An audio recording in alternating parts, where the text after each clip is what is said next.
தசகம் 79. ருக்மணியை கவர்தல். படைகளோடு கூடிய பலராமன் பின் தொடர்ந்து வர நீ குண்டினபுரத்தை அடைந்தாய். அப்பொழுது பீஷ்மக மன்னன் உன்னை வரவேற்று உபசரித்தான்.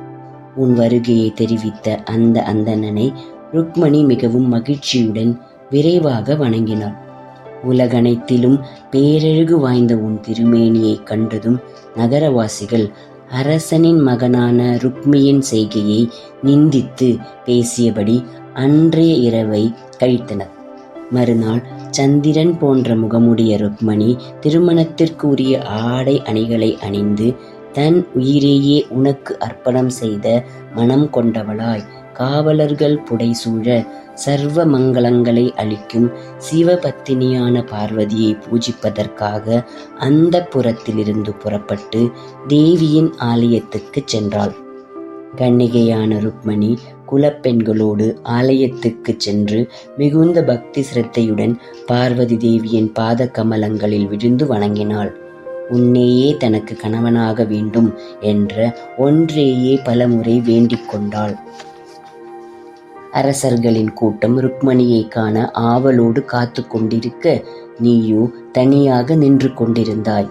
அப்பொழுது தன் மேனி காந்தியினால் திசைகள் பிரகாசிக்க ஆலயத்திலிருந்து ருக்மணி வெகு அழகாக வெளியே வந்தாள்.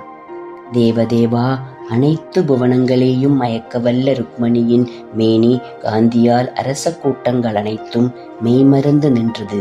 மேலும் இளமை அழகு செழிக்கும் ருக்மணியின் கடைக்கண் வீச்சுகளினால் நீயும் சிறிது பரவசமடைந்தாள். சந்திரன் போன்ற முகத்தினை கொண்டவளே, எங்கே செல்கின்றாய் என்று இனிமையாக கேட்டுக்கொண்டே நீ மிகுந்த அன்போடு அவள் அருகில் சென்று அவளை கையால் பற்றி கனப்பொழுதில் தேரில் ஏற்றிக்கொண்டு போய்விட்டாய். அப்பொழுது எதிரி மன்னர்களுடைய கூக்குரல் உலகெங்கும் பரவிற்று.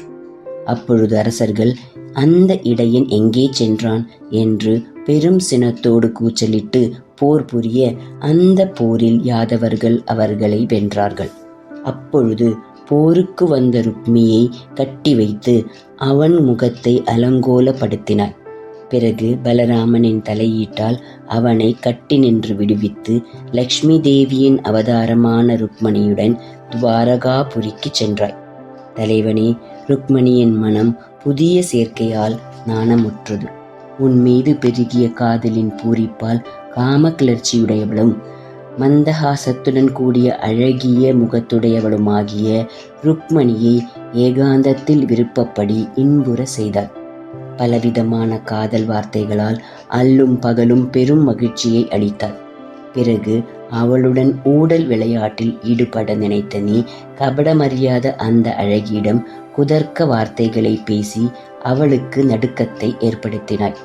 பிறகு உன் காதல் மனைவியை சமாதானம் செய்வதற்காக குதர்க்க சொற்களை காட்டிலும் பாராட்டி பேசுவதில் அதிக சாமர்த்தியம் காட்டி அவளை இன்புற செய்தாள். ஏ முகுந்தா, உன் திவ்ய தரிசனங்களையே பாடும் எங்களை வியாதி எனும் துன்பத்தினின்று காத்தருள வேண்டும். ஹரே ராமா ஹரே ராமா, ராம ராமா ஹரே ஹரே, ஹரே கிருஷ்ணா கிருஷ்ண கிருஷ்ணா ஹரே ஹரே, நாராயண நாராயண நாராயண.